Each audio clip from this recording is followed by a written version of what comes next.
Hi guys. Time வந்து எவ்வளோ important அப்படின்னு வந்து இன்றைக்கி தான் நான் வந்து புரிஞ்சுக்கிட்டேன். கண்டிப்பாக அந்த வீடியோட எண்டில் உங்களுக்கும் புரியும். சாப்பிடக்கூட டைம் இல்லை. ஸோ ப்ரெட்டை தான் சாப்பிட்டேன். அவசரமாக ப்ரெட்டை சாப்பிட்டுட்டு வேகமாக கிளம்பி ஃப்ரெண்டு வீட்டுக்கு போயிட்டு அவளை கூட்டிகிட்டு செம்ம ஸ்பீடாக 40ல் போனவங்க 2 பேரும். கடைசியில் பார்த்தா ஒரு 2 கடை தாங்க ஏறி இறங்கியிருப்போம். பார்த்தா வந்து 7 மணி ஆயிடுச்சு.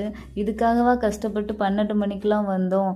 ஏன் இந்த சண்டே மட்டும் இவ்வளோ ஸ்பீடாக போகுது அப்படின்னு சத்தியமாக தெரியலங்க.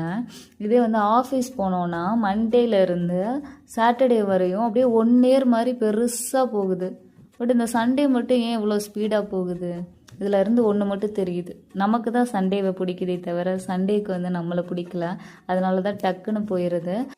என்ன மாதிரி யாரெல்லாம் சண்டேக்காக காத்திருப்பீங்கன்னு கமெண்ட் பண்ணுங்கள். அப்புறம் மறக்காமல் நம்ம சேனலை சப்ஸ்கிரைப் பண்ணிக்கோங்க, லைக் பண்ணிக்கோங்க. Bye guys.